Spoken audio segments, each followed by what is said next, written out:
ډیرو محترم اوریدونکو السلام علیکم ورحمت الله وبرکاته. د سورة الفاتحه صحیح تجوید او ادا زده کړئ. أعوذ بالله من الشيطان الرجيم.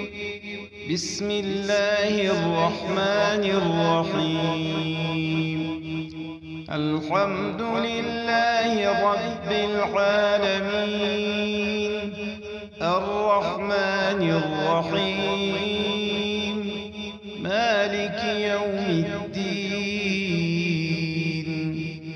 إياك نعبد وإياك نستعين.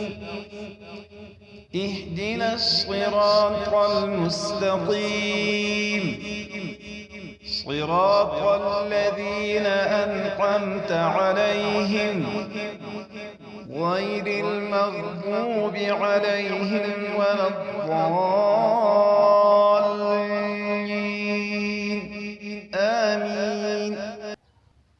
د سورة الفاتحه سنت طریقه د تدویر او ترسیل چې په لمونځونو کې ویل کیږي همدغه طریقه ده. عبد الله بن مسعود رضی الله تبارک وتعالى عنهما د رسول الله صلی الله علیه وصحبه وسلم د تلاوت نقل هم داسې فرمایي چې فقرأه مترسلا. رسول الله صلی الله علیه وصحبه وسلم قرآن کریم په ترسیل سره وایي. ترسیل هغه درمیانه ادایګي ته ویل کیږي چې په خوش اوازي او په ترنم سره وي، نه ډیر آهسته او نه ډیر په تعجیل سره وي. په جهري لمنځونو د جمعې په لمنځو په خطباتو او په عام تلاوتونو کې باید همدغه راز تلاوت وکړل سي. والسلام علیکم ورحمت الله.